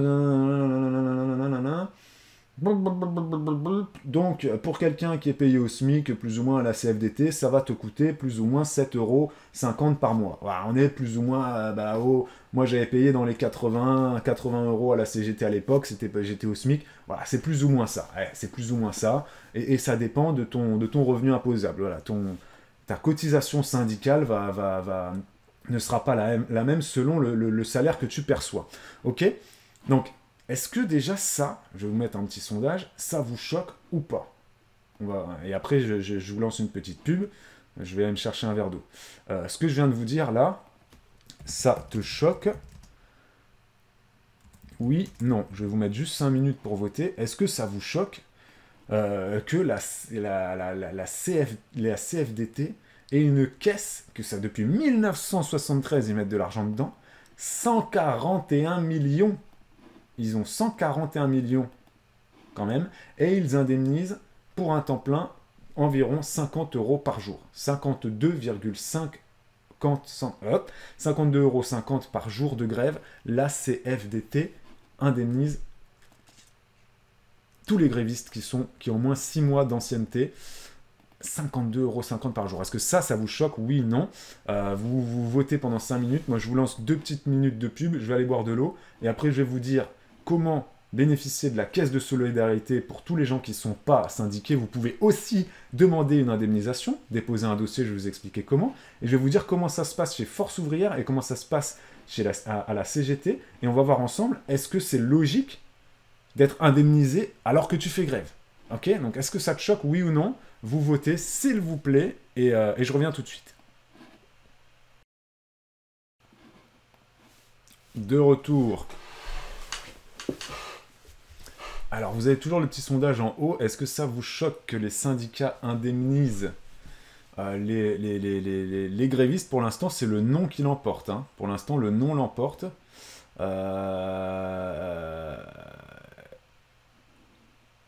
Moi, ça me choque. Hein. Moi, ça me choque énormément. Je suis étonné par les réponses du sondage. Donc, je vais peut-être passer pour un gros con, mais pour moi, ça me choque que les syndicats puissent indemniser les salariés qui décident de faire grève, parce que pour moi, c'est bête et méchant. Quand tu fais grève, comme le dit Amy, c'est ton choix et tu dois l'assumer financièrement. Effectivement, Amy, je suis d'accord. Et le principe même d'une grève, c'est je vais pas travailler, je vais pas avoir de salaire, mais je défends mon point de vue. Et je lâcherai rien tant que la négociation avec la direction, tant qu'on n'aura pas trouvé un terrain d'entente. C'est ça le principe même d'une grève. Et qu'est-ce qu'une grève? Le fait qu'un salarié n'aille pas travailler, ça lui coûte du salaire, normalement, c'est ça le principe d'une grève, et ça enlève à l'entreprise de la main-d'œuvre. Donc l'entreprise va perdre en productivité. Tu prends une usine, par exemple, qui produit des voitures, qui a 100 salariés, qui va produire 100 voitures par jour, je dis n'importe quoi, c'est impossible, bien évidemment. Si tu as 50% de grévistes, il y a donc 50 salariés en moins, tu vas donc effectivement payer 50% de ta masse salariale en moins à chaque jour de grève, mais tu vas aussi perdre 50% de productivité, hein, voilà, voire même plus. tu vas produire moins de voitures, donc moins de productivité, moins de chiffre d'affaires, pata couffin. Une grève, c'est ça. C'est le salarié veut défendre un point de vue, il assume, il accepte de perdre du salaire, l'entreprise, elle est face à du coup une baisse de main-d'œuvre. Certes, elle va gagner un petit peu d'argent, parce que sa masse salariale va lui coûter moins cher, mais par contre, elle perd énormément en productivité. Et donc, il faut ensuite trouver un terrain d'entente entre les deux parties pour dire, ok, je reviens travailler, ok, de nouveau, je participe à la productivité et à la croissance de l'entreprise, et ok, du coup, j'ai mon salaire de nouveau, et de l'autre côté, on négocie, on écoute ce que les salariés demandent, et on trouve un terrain d'entente. Voilà, une grève, c'est ça. Enfin, donc, je suis quand même assez choqué là de voir que vous, en majorité, ça vous dérange pas plus que ça que les syndicats indemnisent les grévistes. Ça vous semble normal? Moi, ça me dérange beaucoup. Il y a Mike qui dit, si tu veux faire grève, t'assumes. Comment ça, ils sont indemnisés? C'est n'importe quoi, franchement. Donc là, je vous ai dit pour la CFDT, où il se situait au niveau de la... Voilà, hein, 52,50 € par jour de grève pour les salariés qui sont encartés CFDT. Pour ceux qui sont chez Force Ouvrière, c'est 30 € par jour de grève pour les adhérents. Et Force Ouvrière se félicite, car avant le 15 décembre 2022, on était seulement à 12 € par jour de grève pour les adhérents FO. Aujourd'hui, on est à 30 €. Cette augmentation significative montre que l'on prend le problème à bras le corps. Le problème, c'est vraiment les retraites, là. Hein. Cette mesure est faite pour aider ceux qui tiennent et qui veulent tenir le plus longtemps dans le temps contre la réforme des retraites. Donc, chez FO, c'est 30 € par jour de grève d'indemnisation. Merci beaucoup pour ton abonnement, Jazz Blaze, merci à toi. Et à la CGT, donc à la CGT, c'est un peu plus flou. Ils ont ce qu'on appelle une caisse... ils ont cette fameuse caisse solidaire. Ils n'ont pas de caisse bien spécifique CGT. Ils n'ont pas ça, voilà. La CFDT, eux, ils l'ont depuis plus de 50 ans. Force ouvrière, ils ont leur caisse qu'ils appellent le Fonds de solidarité de grève confédérale, qui existe depuis 1948. Depuis 1948, Force ouvrière, ils ont une caisse. Mais on voit qu'au niveau des sous, de l'argent qu'ils donnent aux grévistes, Force ouvrière, c'est quand même beaucoup plus faible. Avant, ils étaient à 12 € par jour. Maintenant, ils sont à 30. La CFDT, ils sont quand même à plus de 50 € quand même, hein, pour un temps plein. Ils sont à 7,50 € de l'heure à la CFDT. Et à la CGT, eux, voilà, ils n'ont pas vraiment de caisse bien spécifique. Ils ont... Le soutien financier est différent. Il y a ce qu'on appelle du coup cette fameuse caisse de solidarité. C'est une caisse qui s'adresse à tous les salariés, quel que soit leur secteur, qu'ils soient syndiqués ou non. Voilà, ça peut concerner tous les grévistes de France. Lorsqu'il y a un conflit important, nous explique Monsieur Altam, secrétaire général d'Infocom CGT. Voilà, donc comment ça fonctionne, cette fameuse caisse de solidarité? Il faut avoir été en grève 2 jours minimum consécutifs. Ah, je vous ai dit tout à l'heure, un jour, c'est faux. Il faut avoir fait minimum 2 jours consécutifs de grève. Il n'y a pas besoin d'être encarté à tel ou tel syndicat. Chaque entreprise dépose un dossier et cette fameuse... les syndicats de chaque entreprise déposent un dossier et cette fameuse caisse de solidarité qui a quand même été créée par la CGT, hein, mais bon, voilà, je ne sais pas pourquoi je sais pas pourquoi il n'y a pas la CGT qui a accroché à ça. C'est peut-être justement pour dire que n'importe qui peut demander. Donc il faut ensuite déposer un dossier, tout simplement, et en fonction de différents critères, la caisse, cette fameuse caisse solidarité, va donner des sous. Voilà, selon l'argent qu'on a à la caisse. Il nous dit, ce monsieur, il nous dit, ça va dépendre notamment des sous qu'on a en caisse, bien évidemment. Ça va aussi dépendre du nombre de grévistes recensés et des aides déjà perçues. Alors comment est-ce que cette caisse de solidarité fonctionne? C'est pas une partie de la cotisation de la CGT ou de X ou Y qui va être pris pour alimenter cette caisse. Non, pas du tout. C'est sur le principe du financement participatif. Donc vous et moi, nous pouvons décider d'aller sur le site caisse-solidarité.fr et de faire un don en ligne par chèque ou par virement bancaire. Comme si tu étais sur Litchi ou sur cagnotteentre-potes.com. Voilà. Sauf que là, on parle quand même on parle quand même de... Les mecs, ils ont quand même créé quelque chose, la CGT, même s'ils se défendent de dire que c'est la CGT, mais c'est quand même eux qui ont lancé le truc. Ils ont quand même créé cette fameuse caisse solidarité en mode cagnotte Litchi. Et totalement normal. C'est-à-dire que, ben, là, je vais vous dire... Merci, Caro, pour le petit cheers. Tiens, 100 cheers, c'est pour la caisse de solidarité aux non-grévistes indépendants. Voilà, on va créer une caisse, effectivement. On va créer une caisse pour tous les gens qui sont indépendants et qui ne sont pas grévistes. Et ensuite, et puis à la fin, quand on aura 20 000 euros, eh ben, on se fera un voyage tous ensemble. Finalement, qui finance tout ça, nous dit Céline 2, en prenant en compte le crédit d'impôt sur les adhésions qui permettent l'indemnisation, eh ben, ce sont mes impôts qui financent les grévistes, donc ça me choque. Effectivement, merci beaucoup Céline 2, tu as totalement raison. Savoir que si 8,6% de la cotisation à la CFDT est mise dans dans la fameuse caisse de la CFDT, là, je suis plus sur la caisse solidarité de la CGT, je reviens sur la CFDT et sur leur caisse de grève, ils appellent ça une caisse de grève, et elle est alimentée par 8,6% des cotisations. Donc tous les adhérents syndiqués à la CFDT, 8,6% de leur cotisation va alimenter cette caisse de grève. Et tu as totalement raison Céline, 8,6%. Faisons le prorata, il est où mon pourcentage là-dessus ? Il est là. Faisons le prorata. Donc, il y a 8,6% des cotisations qui vont alimenter cette caisse de grève. Si on prend en compte les 66% de crédits d'impôt, il y a donc en fait 5,6% des cotisations globales de la CFDT, donc ça représente quand même un chiffre important, qui sont payées par vous et moi. Par le crédit d'impôt, par l'État. C'est l'État qui subventionne. L'État subventionne ça. Effectivement, Céline. Donc c'est quelque chose quand même d'assez choquant. Enfin, moi, je comprends pas les gens qui considèrent normal que les syndicats payent les grévistes. C'est hallucinant. C'est hallucinant. C'est hallucinant. Et là, c'est depuis 1973, la CFDT a cette caisse. FO a une caisse depuis 1948.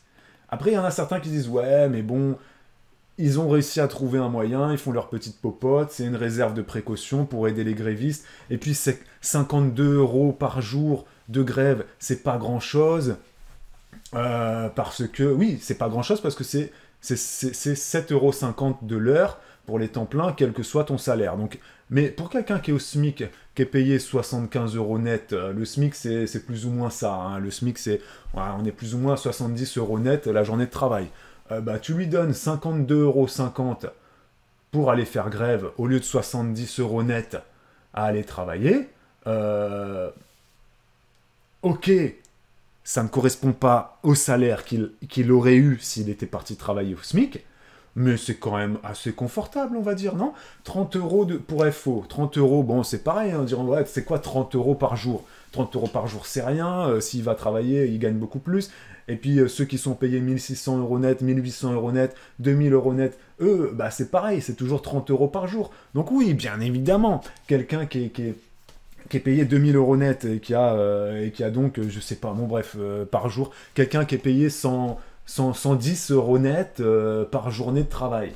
Effectivement, si tu lui donnes 52,50 € de la part de la CFDT ou 30 € de la part de Force Ouvrière, oui, évidemment, il ne va pas se retrouver financièrement. J'ai envie de te dire, encore heureux. Enfin, encore heureux, quoi. Peu importe ton niveau de salaire, tu fais grève, tu dois l'assumer. Et n'oublions pas qu'il y a quand même 66% des adhésions aux syndicats qui sont remboursés par l'État français en crédit d'impôt. Ils achètent les grévistes en quelque sorte, nous dit Florence. Ouais, non, mais oui, clairement, c'est ça. Voyageuse compulsive qui dit « Pour moi, quand tu fais grève, tu n'es pas payé. Je ne pensais pas que de tels dispositifs existaient. » Moi, j'ai appris que ça existait au moment des Gilets jaunes. Je peux te dire, donc ça fait quelques années maintenant, mais je ne m'étais pas vraiment penché sur la question. Là, c'est là, ces derniers jours-là, j'ai cherché et j'ai été halluciné de voir que la CFDT donne 52,50 € par jour de grève à un temps plein. 30 € pour FO. Et donc revenons sur cette fameuse caisse solidarité mise en place par la CGT en 2016, mais qui n'est pas vraiment étiquetée CGT. Peut-être parce que la CGT veut pas qu'il y ait des cotisations de la CGT qui aillent alimenter cette caisse. Ok. Donc cette fameuse caisse de solidarité, quand il n'y a pas de syndicat dans ton entreprise, et ben, en tant que salarié, tu peux faire directement une demande sur le site caisse-solidarité.fr. Tu peux directement, tu cliques dessus, voilà, tu cliques dessus, un fonctionnement, transparence, don versé. Tu peux faire un don directement là-dessus, ok. Il y a même différentes langues, tu vois, il y a différentes langues. C'est traduit en italien, en allemand, en arabe, en russe, en chinois, en espagnol et en anglais. C'est vraiment traduit dans toutes les langues.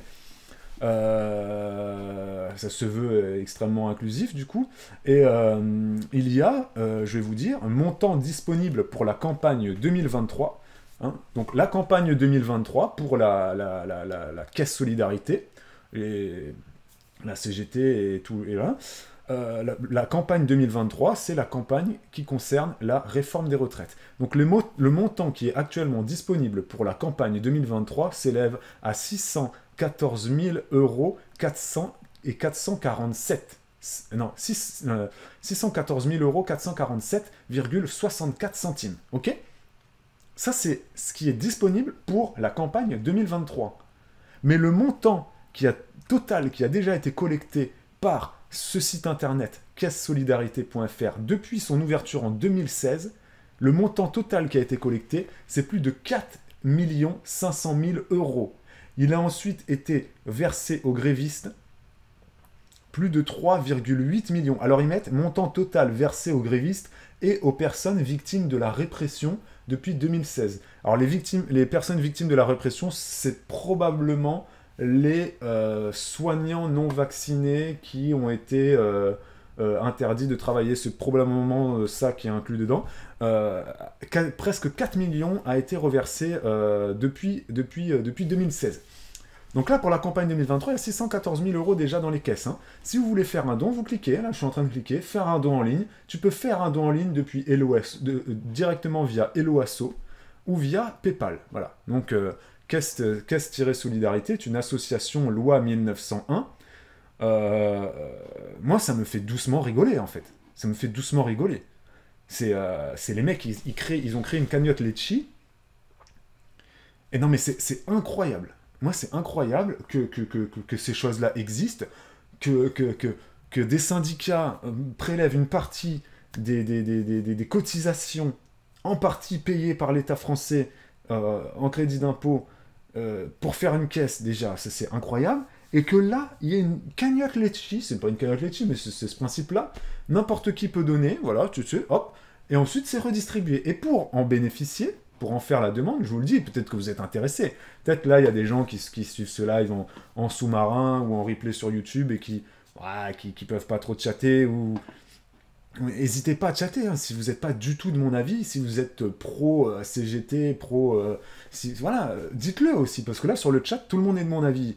Mais tout à l'heure, quand on a fait le sondage, il y avait beaucoup de gens qui n'étaient pas vraiment choqués par ça, quoi. Donc, n'hésitez pas à parler sur le chat. Mais donc, si vous avez envie de faire une demande auprès de la caisse Solidarité, vous pouvez le faire. Vous n'avez pas besoin d'être syndiqué. Il n'y a pas besoin d'avoir de syndicat dans votre entreprise. Vous-même, vous n'avez pas besoin d'être encarté à tel ou tel syndicat. Vous avez un dossier à remplir. Vous devez apporter votre fiche de paye. Et ensuite, eh ben, quand c'est validé, tu reçois ton don. Tu reçois ton don. C'est un don qui t'est fait. Et tu dois signer une charte qui stipule que l'argent doit bien aller aux grévistes et pas à autre chose. Voilà, donc cet argent va ensuite aller aux grévistes et pas à autre chose.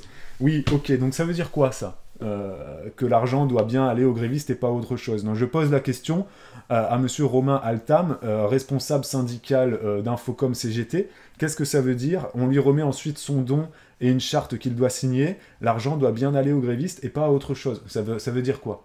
Ça veut dire qu'il doit utiliser cet argent, le gréviste, pour s'acheter à manger, pour payer son crédit immobilier ou son loyer, c'est ça? Et du coup, il doit le mettre sur un compte bancaire séparé. Ou alors, est-ce qu'il peut s'acheter une télévision avec? Enfin, non, mais ça ne veut rien dire. On fait signer une charte, une attestation sur l'honneur qui dit « J'ai fait grève et j'accepte ce don que tu me fais et je t'assure que je l'utiliserai pour moi, pour subvenir à mes besoins. » Enfin, non, mais à un moment donné, c'est incroyable. C'est quand même hallucinant. Tiens. Et c'est la première fois depuis 2016 que l'on collecte autant en amont d'un conflit. Donc il n'y a jamais eu autant d'argent connecté pour une campagne que celle-ci de 2023, quoi. Il n'y a jamais eu autant d'argent qui a été collecté en amont d'une grosse d'une grosse grève, quoi. Tu vois? Donc qu'est-ce que ça veut dire? Qu'est-ce que ça à un moment donné, il faut pousser la réflexion, il faut se dire, mais ça veut dire quoi des mouvements et de la France à venir? Ça veut dire que là, on voit Force ouvrière, par exemple, avant 2022, ils donnaient 12 € par jour de grève. Maintenant, ils donnent 30. Qui nous dit qu'en 2025, ils vont pas donner 60, 100? Qui nous dit que la CFDT, peut-être qu'à un moment donné, ils ont quand même 141 millions d'euros dans les caisses, hein, la CFDT, hein. Leur réserve d'argent, ça atteint 141 millions d'euros. Ok? Ils ont prévu de sortir 1 million d'euros pour cette campagne 2023, grève, réforme des retraites. Ils ont prévu de sortir 1 million d'euros, la CFDT. Ok? Ah non, je dis des bêtises. Non, je dis des bêtises. Plusieurs millions d'euros. Ils ont prévu de sortir plusieurs millions d'euros. On ne sait pas combien, ça va dépendre du nombre de grévistes, etc. J'avais loupé un paragraphe. Mais ils ont quand même 141 millions d'euros dans les caisses. Donc s'ils veulent la CFDT, pour cette campagne-là, ils appellent ça une campagne, vous vous rendez compte des termes utilisés quand même? Pour les syndicats, là c'est une campagne, comme quand tu vas faire une campagne présidentielle. Là, les syndicats, ils appellent ça une campagne. La campagne 2023 contre la réforme des retraites. C'est quand même incroyable, c'est des mots forts quand même. Donc si ça se trouve, pour ce mouvement-là massif qui va arriver, qui a déjà commencé et qui va continuer, qu'est-ce qui nous dit que la CFDT ne va pas se dire, au lieu de donner 7,50 € par heure pour un temps plein, pourquoi est-ce que je ne donnerais pas 8, 9, 10 euros? Non mais peut-être ils ont quand même 141 millions d'euros dans les caisses, la CFDT, les gars. Il y a Tissia qui dit « Moi, je me dis que quand tu fais grève, quand c'est des grèves qui durent des mois, pour essayer, par exemple, de ne pas fermer une entreprise, heureusement qu'il y a cette caisse pour les salariés qui font grève. Cela leur permet de pouvoir faire manger leur famille pendant ce temps, non. » Là, tu donnes l'exemple d'entreprises qui ferment, donc c'est des grèves très ciblées. Et ça, Tissia, oui. Ça, oui. Ça, je suis d'accord avec toi. Et ça, l'essence même d'une grève, pour moi, c'est ça. La grève, c'est ça. C'est mon usine de pneus Goodyear, elle va fermer. Il y a 350 salariés qui vont être mis à la porte parce que Goodyear délocalise son usine en Chine. Ça, oui. Ça, c'est une grève légitime. Et moi, si je suis habitant de la commune où il y a l'usine Goodyear, eh bien, à titre personnel, moi, personnellement, ça ne me dérangerait pas de donner 20 € à une cagnotte Litchi qui ira soutenir les 350 salariés de cette usine qui va fermer. Ça ne me dérangerait pas, à titre personnel. Parce que ça, c'est une grève. Là, tu défends un intérêt, c'est local. Voilà, c'est une entreprise qui ferme pour délocalisation, c'est souvent le même exemple. Après, quand les entreprises font faillite, c'est autre chose. À un moment donné, tu ne peux pas sauver tous les salariés du monde, malheureusement. Mais oui, dans ton exemple, Tissia, bien évidemment. Les gens n'ont pas envie de perdre leur boulot.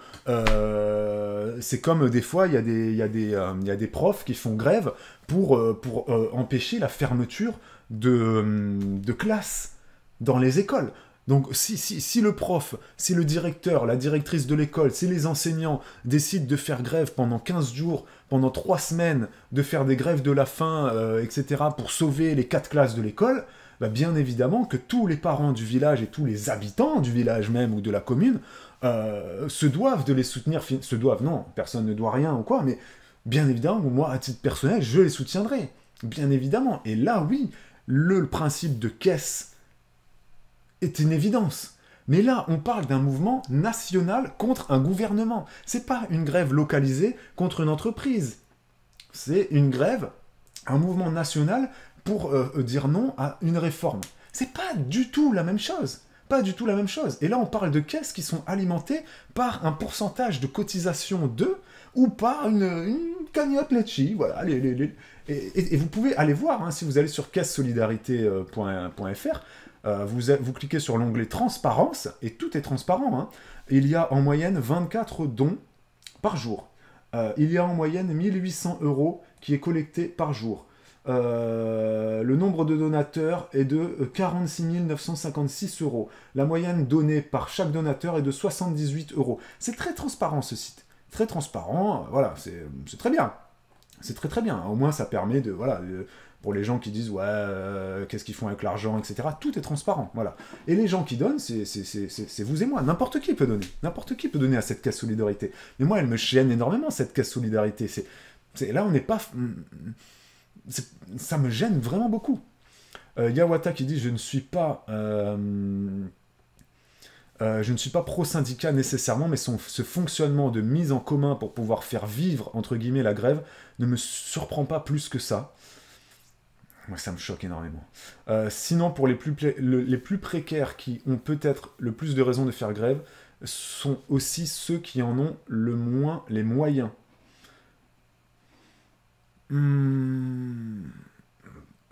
Encore une fois, quand tu fais grève, tu l'assumes, quel que soit ton niveau de revenu, selon moi.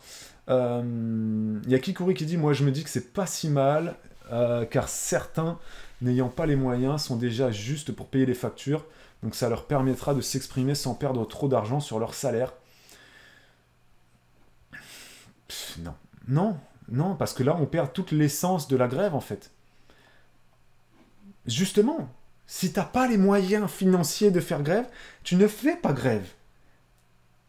Tu peux pas te dire, je veux me faire entendre et je veux dire non, je veux refuser d'aller travailler tout en étant payé, indemnisé, c'est pas possible. Tu perds tout l'essence de la grève. Tu vois ? Dans un mouvement comme ça, national, c'est pas... Moi, je peux pas entendre ça. Je le répète, dans le cas d'une entreprise qui ferme, etc., c'est pas pareil. Ça n'a rien à voir. Il y a Fofi qui dit... Tu cotises pas quand tu es dans un syndicat. Quand tu es dans un syndicat, oui, tu cotises, Fofi. Tu payes ton adhésion, oui. Mais ton adhésion au syndicat, Fofi n'est pas là pour... Enfin, Fofi, je sais pas si tu sais comment ça fonctionne un syndicat, mais un syndicat n'est pas là... La cotisation que tu payes à ton syndicat n'est pas là pour t'indemniser lorsque tu fais grève, pas du tout. Un syndicat est là pour conseiller, pour aider les salariés qui ont un conflit avec leur employeur, et pas seulement. Lorsqu'il y a des conflits entre les salariés, lorsqu'il y a du harcèlement moral ou du harcèlement sexuel au sein d'une entreprise, lorsqu'il y a des conflits entre les salariés ou entre les salariés et la direction, les syndicats sont là pour faire les médiateurs, pour conseiller les gens, pour accompagner les gens au prud'homme. Notamment, les syndicats sont là pour représenter les demandes des salariés au sein d'une entreprise, voilà. Mais un syndicat, j'ai l'impression qu'en France, les gens considèrent que les syndicats ne servent là qu'à faire grève. Parce que Fofi qui dit mais si personne ne bouge, si personne ne fait grève, on accepte tout. Déjà, Fofi, en France, il y a ce qu'on appelle les élections présidentielles, les élections législatives, les élections municipales, pour tout ce qui est local. Si tu juges que le maire de ta commune fait un mauvais boulot, tu peux, Fofi, voter pour l'opposition. Tu peux, Fofi, te présenter dans le parti de l'opposition de ta commune, tu peux faire les choses, tu peux t'investir, etc. Faire grève, c'est très bien en France, le droit de grève est essentiel et on le garde, et le droit de grève est très important, bien évidemment, mais on le voit là, pour ce qui se passe à l'Assemblée nationale, avec la NUPES et le Rassemblement national, il se passe que les choses n'avancent pas. Les gens pour qui on a voté, et une élection législative, ça coûte pas 10 centimes. Hein. Tous les bureaux de vote qui sont mis en place pour élire nos députés coûtent énormément d'argent. Donc on a élu nos députés, on a élu une Assemblée nationale. À l'Assemblée nationale, je le rappelle, notamment la nouvelle Assemblée nationale, il y a plus de 80 députés qui sont du Rassemblement national, ça n'avait été jamais vu. Il y a plus de 70 députés à France Insoumise. Il y a, je crois, si tu prends du coup tous les députés de la NUP, je crois de la NUPES, je crois qu'on est à plus de 120 ou 130 députés, je sais plus, j'ai oublié tous les chiffres là, mais c'est quand même une Assemblée nationale inédite qui logiquement, moi, me faisait rêver, clairement. Je me disais, mais putain, ça va être un truc de ouf. On a le Rassemblement national, ils ont 80 députés. On a la France insoumise. Attends, la France insoumise, on a des députés, on a des députés qui étaient agents d'entretien, gardiens d'immeubles. Ok ? Il y a encore 2 ans, là, il y a des députés, là, qui siègent à l'Assemblée nationale, là, en 2023. Il y a 2 ans ou 3 ans en arrière, ils étaient gardiens d'immeubles ou agents d'entretien. Ils ont été élus députés. Ok ? Donc, qu'on aime ou qu'on n'aime pas la France insoumise, qu'on aime ou qu'on n'aime pas le Rassemblement national, ces deux partis-là, ils ont réussi à faire un coup de fou, de malade mental. Hein, Parti socialiste, plus personne ne sait ce que c'est. Et les Républicains, plus personne ne sait ce que c'est. Voilà, ok ? Hein, c'est Macron contre le RN et la LFI, même si on dit la NUPES, hein, mais bon, voilà. On peut dire quand même que la LFI, la France Insoumise, sont quand même pas mal. Mais, franchement, l'Assemblée nationale, là, qu'est-ce qu'ils nous proposent comme spectacle ? Je sais pas si vous regardez la chaîne LCP, moi je la regarde des fois de temps en temps.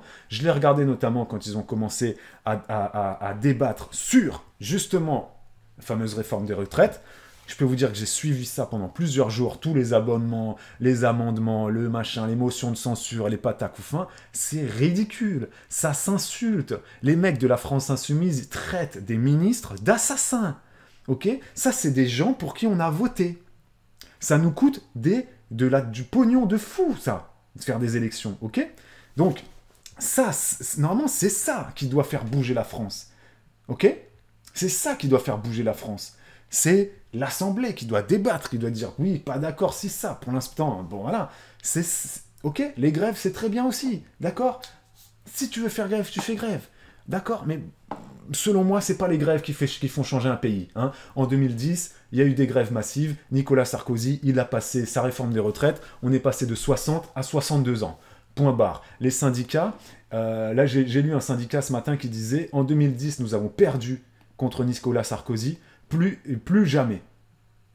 Les mecs, ils font grève, mais on a l'impression, quand tu les écoutes, que c'est une guerre perpétuelle et que c'est presque un jeu pour eux. En 2010, on a perdu contre Sarko, là, on va pas perdre. Mais... Et puis, ils reprennent toujours les mêmes exemples. Hein. Ils reprennent toujours les mêmes exemples de autant de Chirac, le contrat première embauche, regarde toutes les manifestations qu'on a fait contre le CPE, contre le contrat première embauche, et ben on a gagné. On a juste gagné parce que Jacques Chirac, c'était un président en carton. C'est tout.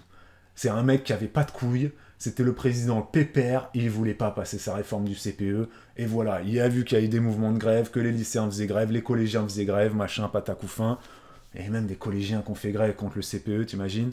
Et ben Chirac, à l'époque, il a dit, tu sais quoi, pec, pec, cacahuète, mangez des pommes, moi j'en ai rien à cirer, de toute façon, ma vie politique, après elle s'arrête. Donc, allez, ma réforme, on l'oublie. Hein, après on a eu Sarko, c'était pas la même histoire, ok ?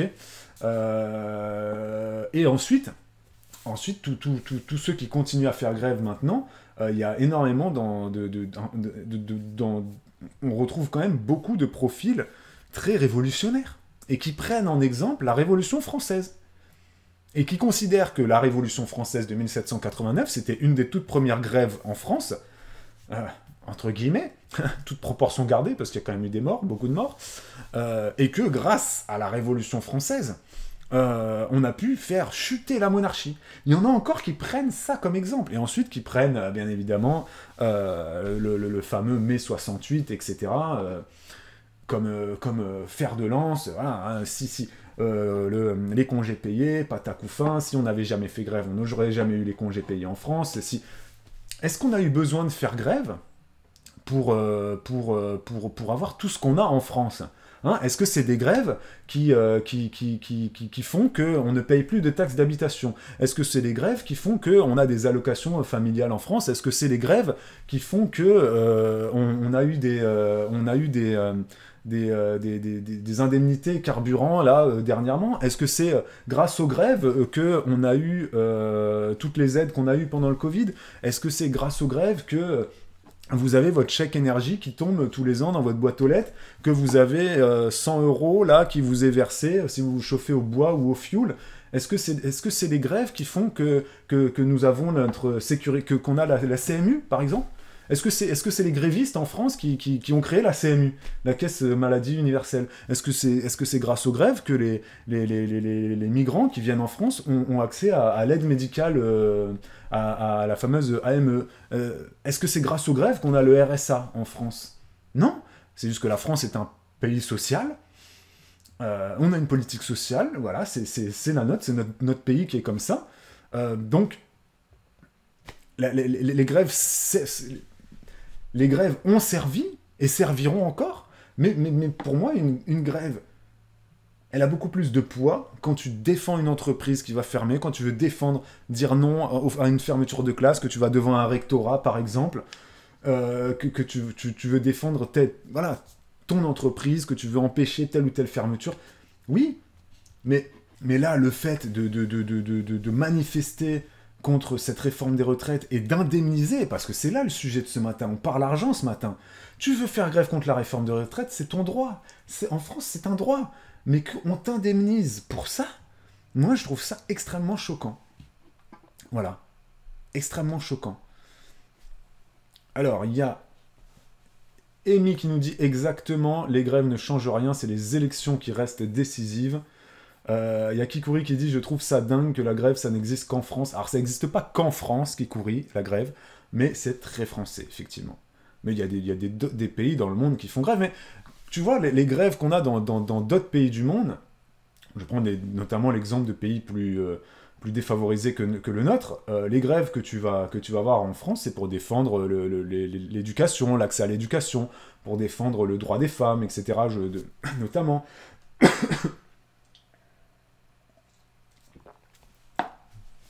C'est des mouvements pour protester contre telle décision environnementale, etc. En France, il y a beaucoup de grèves qui sont très auto-centrées sur l'argent et sur notre petite personne et sur notre petit porte-monnaie. Il faut dire ce qui est. Ben oui. Je lis le chat. Il y a Yawata qui nous dit, voilà, j'y suis, j'ai rattrapé un peu de retard. Ça n'a pas toujours été le cas, il y a eu des grèves qui ont changé le paysage de la vie en France, mais j'ai jamais dit le contraire. Hein. Le dialogue aujourd'hui est de plus en plus coupé, le gouvernement se braque sur ses décisions et les syndicats sur les leurs, donc le procédé ne produit pas les mêmes fruits. Effectivement, le climat, en fait, t'as raison Yawata, les grèves, ouais, on va partir sur ce fameux discours, avant c'était mieux, mais les grèves d'avant étaient plus intéressantes dans le sens où les deux parties étaient beaucoup moins fermées à la discussion. Là, il n'y a aucune négociation. Les syndicats veulent le retrait pur et dur de la réforme. Point barre. Il n'y a même pas de négociation possible. Et le gouvernement, lui, il a communiqué comme un bras cassé sur sa réforme, notamment quand il a dit « on ne va pas toucher aux 64 ans, ça c'est non négociable, mais on va négocier sur plein d'autres points ». Communication catastrophique du gouvernement sur sa réforme. Même si en soi, ils sont ouverts à la négociation.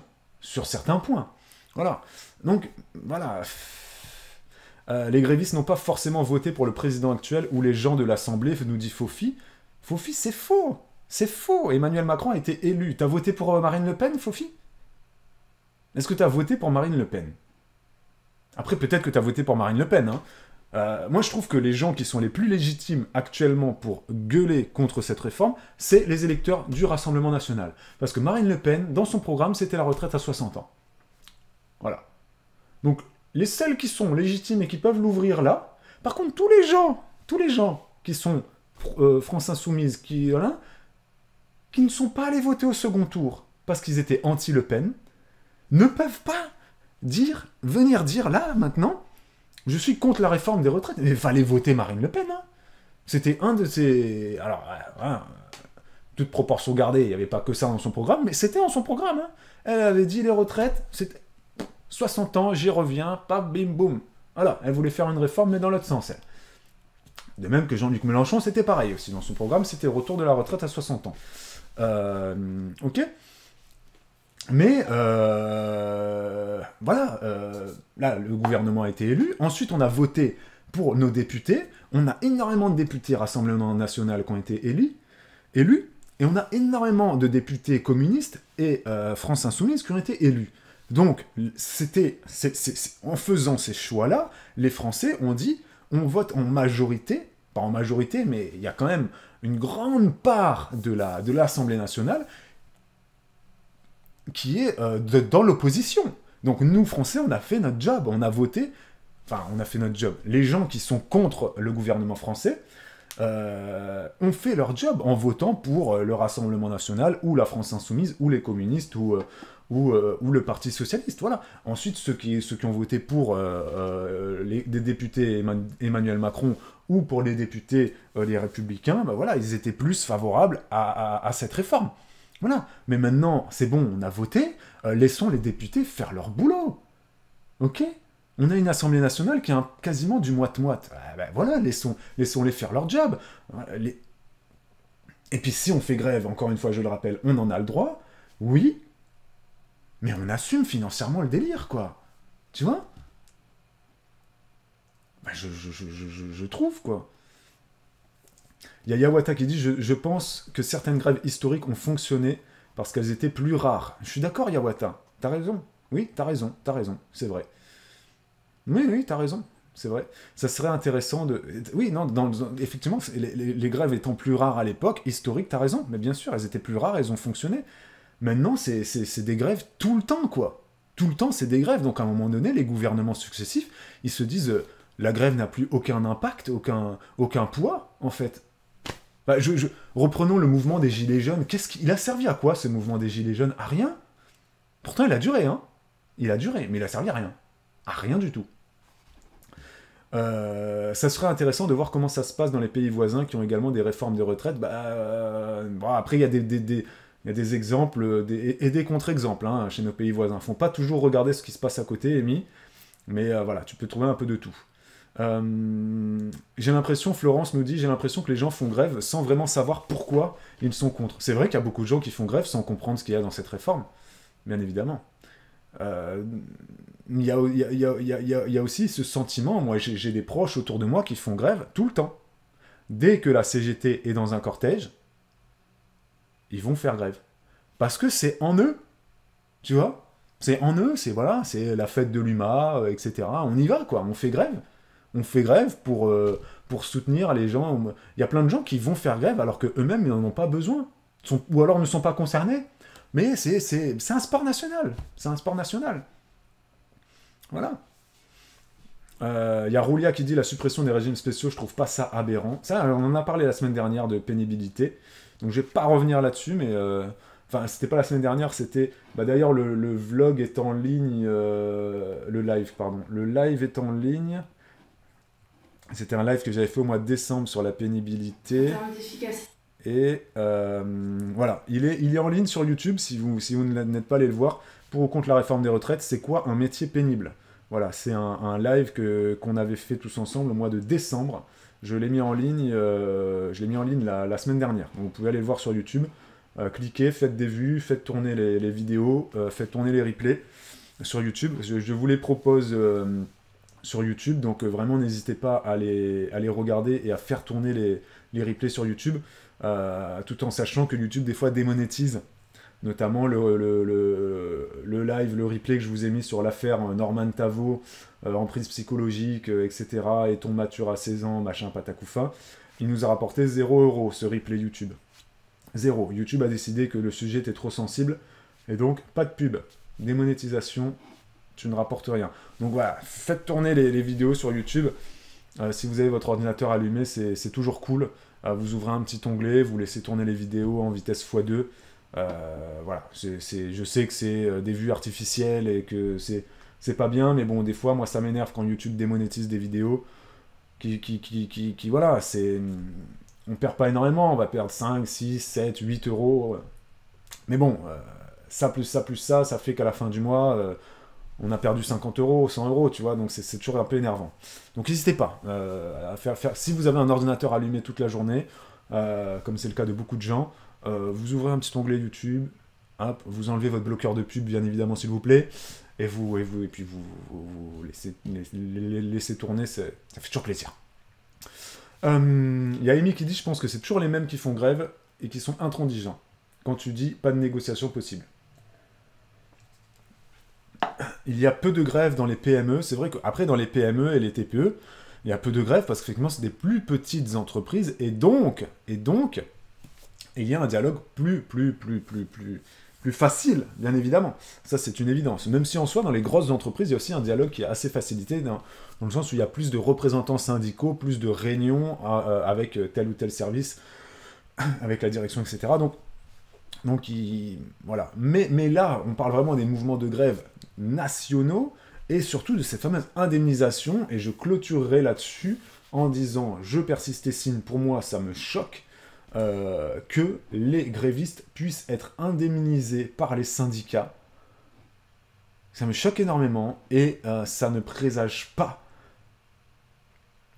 du bon pour l'avenir, pour les prochains mouvements sociaux à venir, en fait. Parce que à mon avis, il va y avoir une surenchère. Les syndicats vont surenchérir au niveau des indemnisations. Ça va être de plus en plus. Cette fameuse caisse solidarité, je vous le rappelle, a déjà récolté plus de 650 000 € pour cette campagne. Ils appellent ça une campagne 2023. Il y a plus de 4 500 000 € qui a été reversé aux grévistes par la caisse solidarité, uniquement par la caisse solidarité. Hein. Ça n'inclut pas les indemnisations chez Force Ouvrière et les indemnisations chez la CFDT. Donc c'est énorme l'argent qui est donné, qui est en partie, je le rappelle, subventionné par les crédits d'impôt de l'État français, hein, notamment pour la CFDT et FO, parce que c'est une partie de la cotisation syndicale qui sert à alimenter ces caisses de grève, comme ils les appellent, ou ces fonds de grève ou autres. Sauf qu'il y a 66% qui est pris en charge par l'État en crédit d'impôt. Donc voilà, moi ça me dépasse, et du coup la grève en elle-même perd clairement de son essence. Voilà, c'est l'essence d'une grève, c'est pas ça. Parce que si maintenant on va pouvoir poser des jours de grève et avoir quasiment son salaire en indemnité,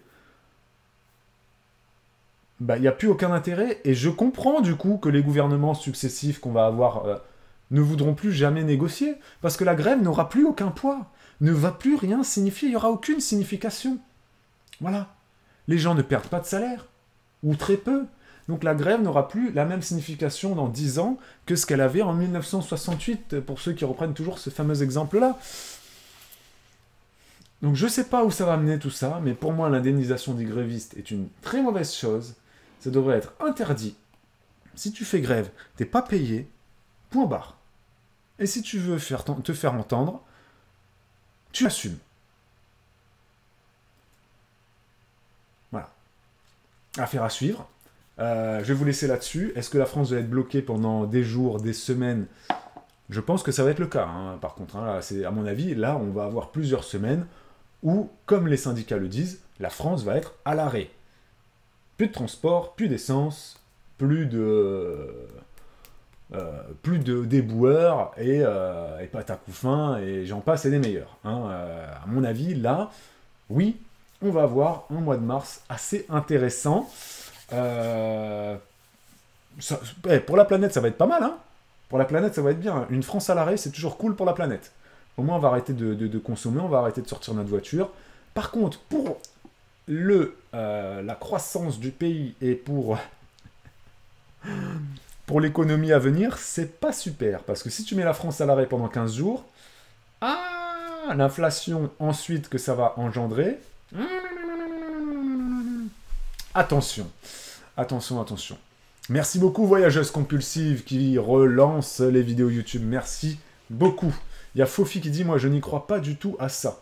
Et Fofi, comment tu peux ne pas croire à une France à l'arrêt et en même temps être du côté des syndicats? C'est-à-dire que tu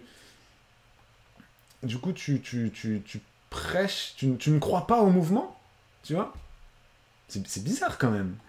Tu ne crois pas au mouvement en place là qui vient juste de commencer maintenant et qui va être reconductible. Oui, mais les grèves, ça dure jamais longtemps. Mais c'est contradictoire, Fofi, du coup, avec ce que tu viens de dire. Si les grèves, ça dure jamais longtemps, dans ce cas-là, on ne devrait pas indemniser les grévistes. Si les grèves, ça dure pas longtemps, tu fais 1 journée, 2 journées, 3 journées de grève par-ci, par-là, bah, tu perds 1 jour, 2 jours, 3 jours de salaire. C'est pas la mort, hein. C'est comme quand tu te mets en arrêt maladie, t'as 3 jours de carence, hein. Bon. Si les grèves, ça dure jamais longtemps, Fofi, n'indemnisons pas les grévistes. Parce que si les mecs, ils font grève 3 jours, et qu'en plus, ils ont un peu de sous qui passent, qui rentrent, ah non, non, non, non, non. Indemnisons les grévistes, pourquoi pas, s'ils font des grèves pendant 3 mois d'affilée. Non, j'exagère. Non, pour moi, je persiste et signe, l'indemnisation des grévistes, c'est choquant, et ça ne devrait pas être, et ça dessert clairement l'essence même de la grève. Voilà, je vais vous laisser là-dessus. Vous commentez, si vous regardez ce petit live en replay sur YouTube, les commentaires sont ouverts. Le pouce, s'il vous plaît, mettez-le. Et merci à tous les abonnés Twitch qui se sont réabonnés aujourd'hui. Merci pour les petites cheers, Caro. Et n'hésitez pas à vous abonner ou à vous réabonner. C'est gratuit si vous avez Amazon Prime. Je vous le répète, c'est totalement gratuit pour vous. Et vous pouvez également décider de vous abonner en payant. Bien évidemment, il y en a qui le font. Et ça nous aide beaucoup. Ça dépend vraiment de vos revenus, hein, de votre salaire. Est-ce que vous allez faire grève ou pas? Si vous allez poser des journées de grève, par exemple, et que vous n'allez pas être indemnisé, bon, bien évidemment, vous n'allez pas pouvoir payer votre abonnement à la chaîne Juliana et Julien. Mais merci pour votre soutien. Bon appétit à tous. Prenez soin de vous, prenez soin de vos proches. Et si vous allez faire grève, quand même, faites attention à vous. Ça dépend où vous allez faire grève, mais faites gaffe. Je vous lance une petite pub si vous voulez bien rester pendant 30 secondes pour en laisser tourner quelques-unes. Et puis moi, je vous dis à la semaine prochaine. Hein? Et merci Maë, merci beaucoup. Merci à toi, la pub va se lancer dans quelques secondes maintenant. Normalement. Oui, c'est parti. Allez, ciao les amis, prenez soin de vous. Et à bientôt.